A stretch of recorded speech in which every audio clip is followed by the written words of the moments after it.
Hi again then guys, and welcome to another instalment of Beards and Cars. For those who are, again, perhaps new to this series, it's a podcast style layout where we talk about a variety of subjects, could be related to a specific game, be it Gran Turismo Sport, Forza, Tourist Trophy, various other things like that. Could be YouTube, could even be movies sometimes, dream car projects, pretty much anything. Or sometimes even subjects or topics that you slap down below in the comments. But on this particular occasion, I wanted to talk about a game review, in effect, but from a certain time period after the game is released. Because, of course, Gran Turismo Sport is now basically 6 months old. It's not exactly 6 months, but it's around that region. It was released around the middle of October 2017, so about 6 months. And what better time to do another long-term review? I plan to do a year review for it as well when the time comes. So I wanted to break it down into two columns. Stuff that I like about the game so far, and stuff that I don't like about the game. Now, as I flashed on screen at the start of the video, you can jump around to the different time codes for future reference, but first of all let's talk about stuff that I do like. The first thing is the graphics.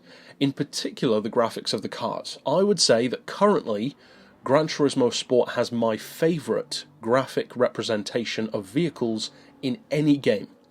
Because although Forza 7 also looks good, I wouldn't necessarily say that it looks a huge amount better than Forza 5 or 6 did. It's more about the detail, so you really do have to do side-by-side comparisons to really see the full difference. Likewise with stuff like Assetto Corsa, which has decent enough graphics, Project Cars, which has good graphics. They're all good because they're all modern games, and of course it does vary, but for me, with the screenshots that I've seen in terms of the games that I don't play as much, like Project Cars or Assetto Corsa, they look good enough, but I don't play them much, so it just doesn't really apply to me. Whereas with Forza 7 I play that a lot, Horizon 3 I play that a lot, Gran Turismo Sport, and even 6 I play a lot. So the comparison is much more real for me on a day-to-day basis, and I like Gran Turismo Sport's graphics when it comes to the cars more than all of the others. I would say that the scapes on Gran Turismo Sport, which, let's be honest, it's photo mode with a new name, it looks fantastic. I would say it's the most realistic photo mode I've ever seen in any game. They look like actual photos, especially if you use certain lighting conditions or certain filters. You could easily fool someone, all but with the watermark of Gran Turismo on the photo. So I love that. I love the graphics of the cars. Kind of falls short a little bit in terms of the circuits. Some of the trees get repetitive, and the spectators definitely do. But even so, the tracks don't tend to be what people focus on. You tend to look at the car more. The interiors also look better easily than they ever have before. I would say that previous to this game, my personal benchmark actually for interiors was Test Drive Unlimited 1, because that was so far ahead of its time compared to everything else in terms of how good the inside of the cars looked.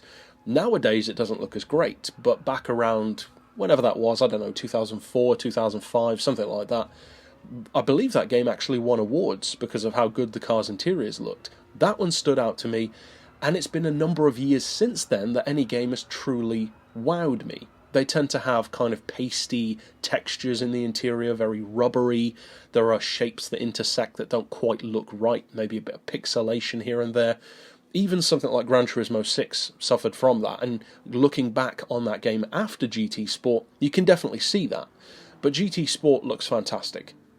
The cars aren't perfect. Of course, I discussed in my review of the FT1 that one actually looks horrendous. The graphics, for some reason, in chase cam really do look awful. The exhausts change from being circular to hexagonal, basically, which is really weird, and I think that must have been a mistake.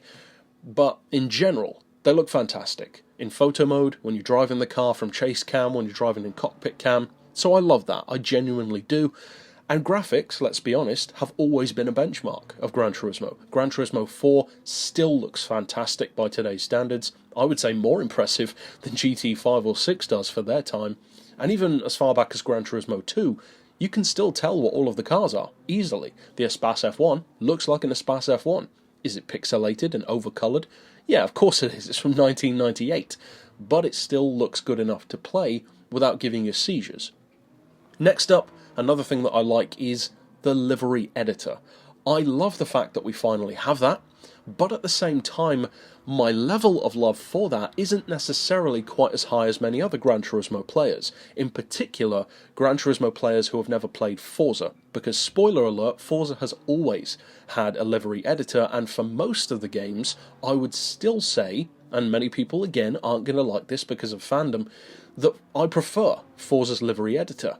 Up until recently, I actually don't like the editor as much on Forza 7, but on Forza 4, 3, I guess 5 and 6 to some degree as well, but especially 3 and 4, I loved the editor. It was so good, ahead of its time, super easy to use, and I would say that in particular stuff like copying the liveries, or not copying the liveries, copying decals, decal shapes, is actually a lot more efficient than it is on Gran Turismo Sport. You have to position everything very correctly on Gran Turismo Sport for it to look right, whereas on Forza it's a lot easier to place decals in the right place. It's simply easier to use. On Gran Turismo Sport though, it's the first time we've ever had it, so of course it's fantastic, and even though I've had it on Forza, I do still genuinely love it on GT Sport as well. You can make some incredible looking liveries. I made the liveries for the channel, the special edition liveries, some replicas of my own. Of course the community itself makes incredible liveries as well, both real ones, fictional ones, and it's something which people have basically always wanted. One of the top priorities of the community, in fact. So that's great. It's really nice to see that. I hope they perhaps make some additions or improvements to it. I'm not sure exactly what I'd want in terms of improvements, but maybe just a little bit more efficient or a little bit more user-friendly, especially for those who are unfamiliar with the game, because if you've come from Forza over to this, I can guarantee it will take you a little while to get used to the different mechanicals. Even if you're not used to it, it still took me a little while to get accustomed to the completely different method of doing that. But either way, I love the livery editor. Next up is the improved sounds. Not just engine sounds, but the sound of the game in general I think is better. Stuff like the echo in a tunnel, tyre screeches, various other mechanical sounds, the straight cut gears of a racing gearbox when you change it from a standard gearbox with a helical cut. It's great. You've got better sounds across the board, but at the same time, there is always, of course, room for improvement. It's far from being the best sounding of games, it's just better than it was before. So, improved? Yes. Perfect? Of course not. I don't think any game is perfect, and actually I would say, and I'm sure there are people who would disagree with this, but I would say that one thing, regardless of how unrealistic the rest of them are, one thing that Need for Speed has always done very well is over-exaggerating the sounds of all vehicles. Because at the end of the day, you kind of want that to happen. You want the cars to sound as good as they can be. Maybe that's just me, but I would have thought that was an obvious thing. You want these cars to sound fantastic. You don't just want them to sound like as real to life as possible, as weird as that sounds. You want a game to be more than real life. You want it to be better. You don't just want it to be the same. Again, that's of course a personal preference, but all of these points are, so obviously. I love the over-exaggerated sounds though, when you have louder dump valves, the straight cut whine of the gearbox is sometimes louder, tyre screeches perhaps. I'm not as bothered about that. It's more so the engine sounds. Stuff like more raspy V8s, burbling old school muscle cars, screaming V10s, or I should say howling V10s, screaming V12s, roaring V8s, all that kind of stuff. Gran Turismo isn't the best, never has been for that, but it's better, and I appreciate that. The cars do sound genuinely different now from each other, most of them at least, and before, there were only a few cars really that sounded genuinely completely different. The 787B did, the Red Bulls did, and then the Tomahawk did, and there are a couple of others, and I don't just mean cars that sound unique, I mean ones that sound unique and good, because even the Jay Leno tank car sounded unique, but doesn't necessarily sound that good. So next up is the GR classes. Now the classes and categories in Gran Turismo Sport are of course something which I've talked about before at length. I did an entire episode of this series about Group X alone. It's one of the most highly viewed episodes of this entire series, and I do not like Group X. And it's not that I have a problem with it existing or that I want it to go away, I just want it to be restructured. I want them to actually use it in a way that makes sense, instead of just dumping everything in there that doesn't have a proper current category. If they later take those cars out of that class, then I will think that that's good. But something tells me they're not going to do that. I just don't think those cars' classes are going to change. I hope that they do, but I don't think they will. And I know that some people, again, like to forgive Polyphony for that, saying, well, the BMW i3 is electric, so surely it's not really that competitive anyway, or maybe in some ways it's too competitive because of how responsive the engines are, or the motors are. But no, not really. Previous games, you had Teslas and Fiskars right in there with the mix with everyone else. It was never unfair, because they're still just cars, they happen to use an electric engine. Just being an electric car doesn't make something ineligible, or it shouldn't, at least, especially not in N classes, which is what that BMW should be in. But it's not just the i3. The drift car shouldn't be in there. You could easily put that in a different class, and let's be honest, it's not that competitive anyway. So put it in Group 3, put it in N1000, who's really going to care at the end of the day? I mean, at least it allows those of us who want a challenge to actually try a car like that. Because anyone who's tried to take that thing around a track, you know that it's not exactly competitive. It's not designed to be. You can make it quicker. I did a tune for it, a time attack style build, but to make it better, you had to reduce the power. And even then, there are plenty of other cars in N600 or N700 that can easily outrun it. So you could say, well, what's the point then of changing the class if it's not competitive anyway? Well, that's not the point. It should be in a class where it deserves to be. And then it's down to each player whether or not they want to try it out. Because by the logic of it not being competitive, you could also say, well, why is the Ford Raptor not in Group X? There's nothing else of its type in the game, and it's not that competitive. So why isn't that in Group X as well? That's the kind of thing that I don't like. It's one rule for one rule for another, and I don't like that. It's unstructured, it's messy, it's inefficient, and it just doesn't make sense. So Group X is something which I don't like, but I actually completely forgot that this was supposed to be the good side. So, getting back to what I was saying, because that was actually going to be for the later part of the list, what I do like, ironically, is the other group classes. I like Group 4, I like Group 3, I like Group 2, and I like Group 1, because they make sense. There are certain vehicles in there which you could say, well, should they be, like the Vision GTs up against LMPs? That doesn't make quite as much sense, and I don't mean as far as how fast they are, I mean, this is supposed to be an FIA-style game, so that doesn't make sense. Having those kind of cars, they would never be up against prototypes, so again, it's kind of one rule for one and one for another. Those cars would never race against those prototypes, so where does the FIA line draw? Because it definitely affects other aspects of the game, but again, I'll get to that later. As far as the group classes, though, I do like the way that they're structured. For the most part, they make sense. Group 4 cars are competitive. Group 3s are competitive against each other. Of course, there are better ones and worse ones, because that's the way it's always going to be. You couldn't really have a legitimate winner of a race unless it was just all down to the driver. But, of course, as we know, it's not all down to the driver, because certain cars in real life are better than others. The Morgan GT3 car was very competitive. The Mosler, of course, notoriously so. The Maserati MC12 was a dominant force in its time. The Saleen S7 had a lot of success. So there should be better cars. That doesn't mean that they're in the wrong class. They're all under the same regulation style. That's what matters. And again, that's why Group 1 doesn't make as much sense, but you can kind of forgive it for that at the end of the day. But what I like about the classes is that I think that for race cars, the GR fill-in-the-blank classes make a lot more sense than PP levels. Because, let's be honest, a Viper ACR at 704 PP going up against, I don't know, an Audi R8 Team PlayStation at a similar level, what kind of a matchup is that? The Viper's quicker in a straight line, sure, but it doesn't stand a chance through the corners. So, the classes make more sense now. But I am going to get back to that later, because not all of them do. And I don't just mean Group X. But next up for what I do like as well is the community. And I don't mean the people.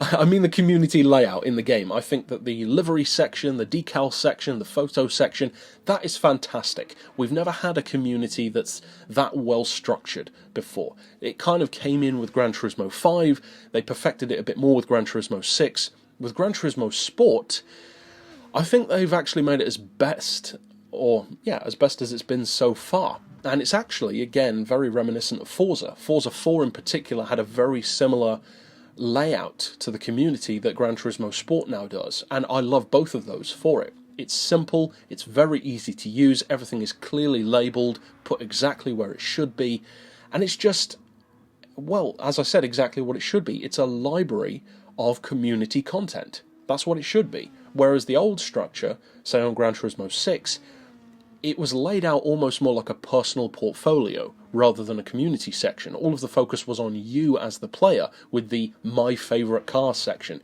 and My Uploaded Tracks, whereas now you have to physically choose to go to My Profile if you want to look at it. Whereas on Gran Turismo 6, you automatically go to Your Profile first, and that tends to be where most people stay, because they love reading about themselves, whereas now it puts you into everyone else's content first, which encourages people to be open to other ideas and to appreciate other people's work. I like that. That is, after all, the point of the community section. I love that. It's very, very well done. The one thing that I would like to see improve, though, is backlogging. Because searching for liveries and decals and photos that are more than, say, a day old is a pain in the butt. Cycling through those older ones when half the time the game tells you there is no older content, when in actual fact you know there is, because you put it there, that needs to be fixed. There needs to be a way of just skipping all of those empty days if you search for something specific, so that it just jumps from whenever the most recent one is to the next one. That's not exactly a difficult search thing to implement in the game, so I hope that they do that, because otherwise scrolling back, it just takes too long, and you can search back for like 6 months, and you have to go one day at a time, which is ridiculous. So that's something which I'd like to see improved, but as a whole, I love the community section. And I think actually ultimately I'm going to need to break down this video probably into 2 parts, because the amount of things that I want to talk about on both sides I think are going to require 2 videos really, because otherwise it'll be like 40 or 50 minutes long, and I don't really want to do that. So next up on the list, which is now, I'm just going to focus on the stuff I like, and then next week we'll focus on the stuff that I don't like, and of course that'll get a lot of hate. But next up of things that I do like is that the main menu, and this is a fairly petty thing and a very personal one, but the main menu has a very open world feel to it, a very world traveller-esque feel to it. Gran Turismo Sport has a relatively unique menu layout, at least compared to all of the other racing games that I've played. I've played a lot of them, I own a lot of them, and I can't recall many, if any, others that have a layout that's quite like that one. Almost like this central image which changes through the slideshow, but with all of the menus around the outside of the screen, almost like the desktop of a computer, in effect, which I like that. I think it's a good looking layout. I think it's way better than Gran Turismo 6, which was basically just a big fat list with everything in columns, which had no flair to it whatsoever. And I think that still the best menu by far of the entire franchise is Gran Turismo 4. I don't think anything else even comes close to that, because it's literally an atlas, and it's white, it looks fantastic. I mean, not saying that white is best, obviously, but in the terms of the game has a very kind of euphoric colour palette to it. Even the music is very euphoric, almost like it's the pinnacle of the franchise, or at least that's how Kaz felt at the time. I don't know, but that's what it gives off to me. The whole idea of all these spinning cars and secret cars, and when you buy a car you get the chorus singing in the background. It's a very euphoric game, and I like it for that. I like the heavenly feel, almost, in the car world, like you're in petrolhead heaven, almost, in Gran Turismo 4. I love the layout, as I said, where you jump around a literal world map to different countries, and then everything is under that country. I love that. Does it take longer to get to different menus? Of course it does, but I mean, come on people, how impatient are you? It looks great, I love that. On Gran Turismo Sport, it's more efficient than Gran Turismo 4, but at the same time, it still looks good. I never liked the menu on Gran Turismo 6, and I don't particularly like it on Gran Turismo 5 either, it's too cluttered. Whereas on Gran Turismo Sport, I think it looks really good, because you've got everything you need, but it's also very spacious and well laid out. Plus you can use the analog as like a mouse now, which is cool as well. And finally, this is going to be the last one on the list, as I said.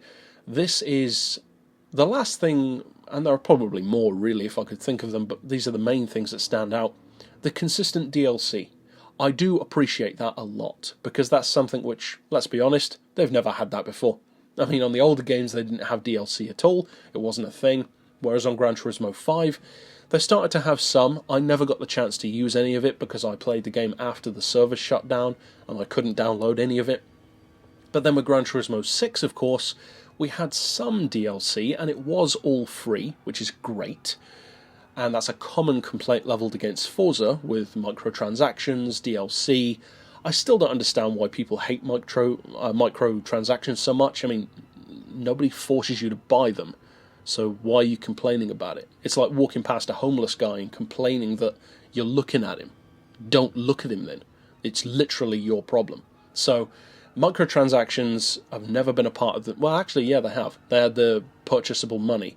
Yeah, funny that. People complain about Forza, but they seem to forget so quickly, myself included, that Gran Turismo 6 had that. You could literally buy credits. Because, of course, paying £40 of real money for 7 million credits sounds like a really good deal. Oh, wait, it doesn't. So, that is gone. At least for now. The DLC in general, though, I think is really good. Because the packs have been varied.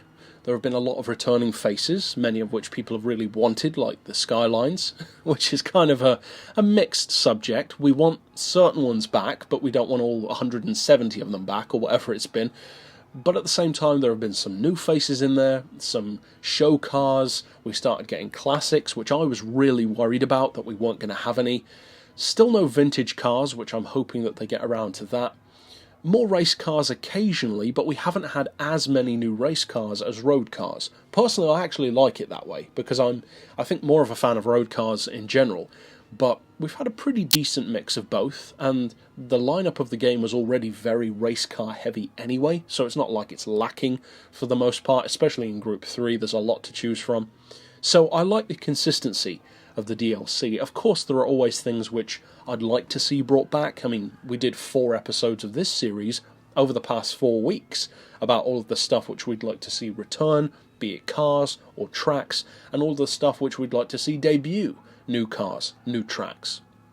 So of course you can always say, I want this, I want that, but at the end of the day, I've always tried to be grateful for what the packs are, and I think that's pretty apparent when I do reviews for them. There are certain cars that I don't like as much, but they're all free cars, so even if you don't like it, it's still great to have them in the game. Even in my review of the new Supra yesterday.